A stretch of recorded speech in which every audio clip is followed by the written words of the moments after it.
Orthopaedics থেকে শুরু করে, কার্ডিওলজি থেকে শুরু করে, নিউরোলজি থেকে শুরু করে সব বিভাগের আলাদা স্পেশালিস্ট ডক্টর, এবং সেখানে চেম্বার ওয়াইজ আমরা ভাগ করে দিয়েছি যার যা সমস্যা হবে, এবং ব্লাড রিপোর্ট থেকে শুরু করে serology test, USG, ECG, breast cancer থেকে শুরু করে যেখানে যার যা প্রয়োজনীয়তা থাকবে আমরা আমাদের সীমাবদ্ধ সামর্থ্য অনুযায়ী প্রত্যেকটা টেস্টের ব্যবস্থা করেছি। যারা ব্লাড টেস্ট করাতে আসবে তাদেরকে রিপোর্ট সরাসরি তাদের ফোনে, তাদের নাম্বারে হোয়াটসঅ্যাপে পাঠিয়ে দেওয়া হবে 2 দিনের মধ্যে।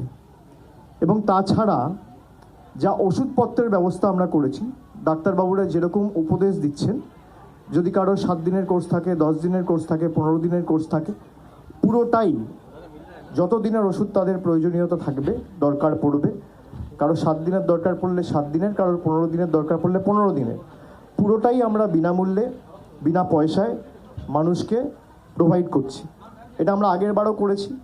এবং গত বছর সেবাশ্রয়, আপনারা জানলে খুশি হবেন, প্রায় 12 লক্ষ ডায়মন্ড হারবার লোকসভার বিস্তীর্ণ এলাকা জুড়ে, শুধুমাত্র ডায়মন্ড হারবার লোকসভা নয় বা দক্ষিণ 24 পরগনা নয়, বিভিন্ন জেলা থেকে পরবর্তীকালে যখন মানুষ জানতে পারলো এরকম একটা ক্যাম্প তৈরি হয়েছে যেখানে দুস্থ গরিব মানুষের জন্য আমরা এই ব্যবস্থা করেছি, বিনামূল্যে বিনা পয়সায় চিকিৎসা ব্যবস্থা, রাজ্যের বিভিন্ন প্রান্ত থেকে লোকেরা এসেছিল। এবং আমি অত্যন্ত খুশি এবং সর্বশক্তিমানের কাছে কৃতজ্ঞ যে আমি কাউকে খালি হাতে ফিরতে দিইনি। প্রায় 12 লক্ষ মানুষকে আমরা বিনামূল্যে চিকিৎসা এবং তাদের ওষুধপত্রের ব্যবস্থা আমরা করেছি। প্রায় 2000-2500-এর উপর ছানি অপারেশন করেছি।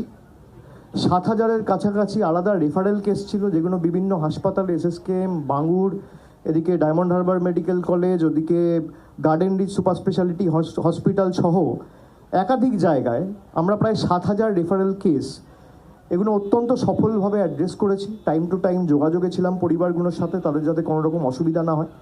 এবং আপনারা ঘুরে দেখলে বুঝতে পারবেন, এই যে মডেল ক্যাম্প তৈরি হয়েছে, এই মডেল ক্যাম্পটাই অনেকটা একটা রেফারেল সেন্টারের মতো।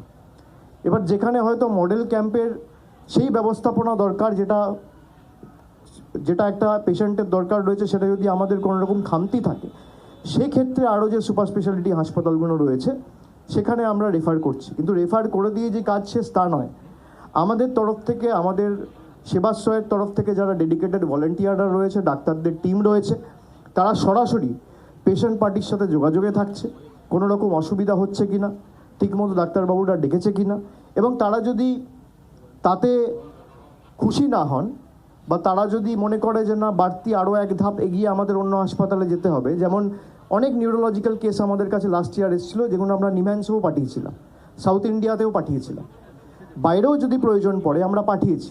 ককলিয়ার ইমপ্ল্যান্টের একাধিক কেস এসেছিলো, এগুলো খুব জটিল কেস। তো যেখান থেকে এসছে আমরা চেষ্টা করেছি, যেমন আলতাফ হোসেন ঘোড়ামি বলে একটা 9 বছরের বাচ্চার হার্টে একটা ফুটো ছিল, আমরা এই বজবজে জিমসে ভর্তি করিয়ে তার অপারেশন করিয়ে একদম তাকে ঠিক করে তার আলাদা 2 মাস থাকার ব্যবস্থা করে এখানে, যাতে কোনো ইনফেকশন পরবর্তীকালে অস্ত্রোপচারের পরে না হয়, তাকে আমরা বাড়ি পাঠিয়েছি। এরকম একাধিক কেস আমরা করেছি। বীরভূম থেকে কেউ এসছে, কেউ উত্তর 24 পরগনা থেকে এসছে, কেউ জলপাইগুড়ি থেকে এসছে, কেউ কুচবিহার থেকে এসছে, কেউ বর্ধমান থেকে এসছে।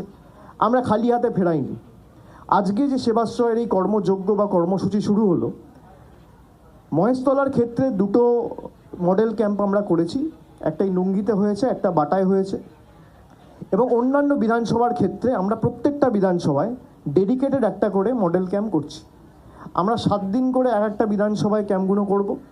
এবং 7 দিন পরে, যেমন আজ থেকে শুরু হলো মহেশতলায়, আজ থেকে মহেশতলায় চলবে 7 দিন, তারপর 8 তারিখ থেকে চলে যাবে মিটিয়াবুরুজে, এবার মিটিয়াবুরুজে 7 দিন চলবে, তারপর চলে যাবে 7 দিন বিষ্ণুপুরে, বিষ্ণুপুরে বজবজে, বজবজের পর চলে যাবে বিষ্ণুপুরে, বিষ্ণুপুরের পর চলে যাবে সাতগাছিয়া, সাতগাছিয়ার পর চলে যাবে ফলতায়, একদম শেষে আমরা করব ডায়মন্ড হারবার।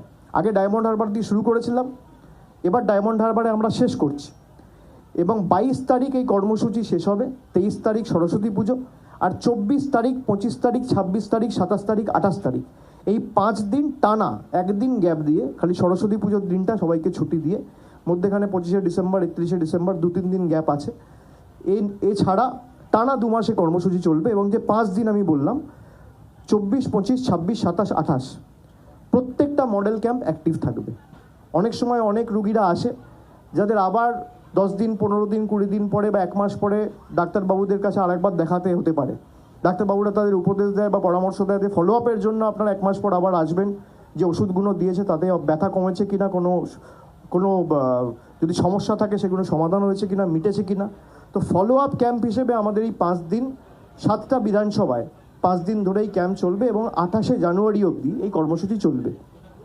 এবং আমি যেগুলো বললাম যে বেসিক যে আমরা সেট আপটা রেখেছি, আপনারা যদি গিয়ে দেখেন সেখানে পোর্টেবল এক্সরে থেকে শুরু করে সেরোলজি টেস্ট থেকে শুরু করে ইসিজি থেকে শুরু করে ডেঙ্গুর যে টেস্ট প্রক্রিয়া থেকে শুরু করে এগুলো অন্য ক্যাম্পেও রয়েছে, কিন্তু মডেল ক্যাম্পে ডেডিকেটেড 10-12 জন স্পেশালিস্ট ডাক্তার আমরা রেখেছি, যেখানে যার যা সমস্যা হবে আই চেক আপের ব্যবস্থা রয়েছে।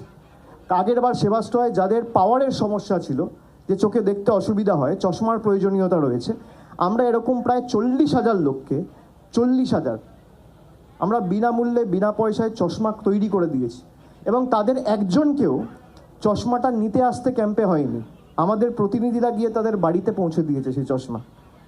এটাই ডায়মন্ড হারবার মডেল, যে আমরা আমাদের সীমাবদ্ধ সামর্থ্য অনুযায়ী যখন বোধ করেছি যে কারোর কোনো প্রয়োজনীয়তা রয়েছে, এটাই তো একটা জনপ্রতিনিধির কাজ। সুতরাং আমি চেষ্টা করেছি যেভাবে মানুষ আমাকে ভালোবাসার ঋণে ডায়মন্ড হারবারের মাটিতে আবদ্ধ করেছেন, আমি এই মাটির কাছে চিরকৃতজ্ঞ। এবং আমি এটা বারবার বলি যে আমার জন্মভূমি কালীঘাট দক্ষিণ কলকাতা হতে পারে, কিন্তু আমার কর্মভূমি এই ডায়মন্ড হারবারের মাটি।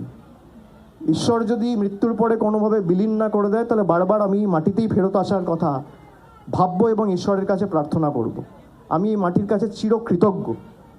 তাই আমরা আমাদের সামর্থ্য অনুযায়ী যতটুকু পেরেছি করেছি। আপনাদের সাংবাদিক বন্ধুদের অনুরোধ করব যে আপনারা ভিতরে গিয়ে একবার মডেল ক্যাম্পটা দেখুন। সেখানে বিশেষ করে এক্সরে সেকশনটা এবার আমরা পুরো আলাদা করে দিয়েছি, রেডিয়েশনের যাতে কোনো রকম কোনো সমস্যা না হয়।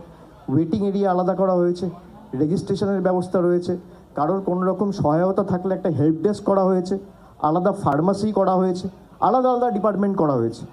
এবং সেখানে ইএনটি থেকে শুরু করে ডেন্টিস্ট থেকে শুরু করে কার্ডিওলজি থেকে শুরু করে যার যা প্রয়োজনীয়তা রয়েছে সব আমরা আমাদের যতটুকু সামর্থ্য রয়েছে আমরা চেষ্টা করছি। আগের বার আমরা প্রথম শুরু করেছিলাম, আমরা অনেক কিছু এই 60 দিন 70 দিনে শিখেছি। প্রায় 2.5 মাস ক্যাম্প চলেছিল, 2 জানুয়ারিতে শুরু হয়েছিল এবং প্রায় 2.5 মাস ধরে এই ক্যাম্প চলেছিল। 75 দিনে আমরাও কাজ করতে করতে শিখেছি এবং সেই শিক্ষা থেকে আমরা সেই কাজ থেকে আমরা শিক্ষা নিয়ে আমরা যতটুকু পেরেছি এবার সেই সংশোধনগুলো করে যাতে 100% ফুল প্রুফ করে মানুষকে পরিষেবাটা দেওয়া যায় আমরা চেষ্টা করেছি। বাংলার আওয়াজ, বাঙালির আবেগ, জি 24 ঘন্টা।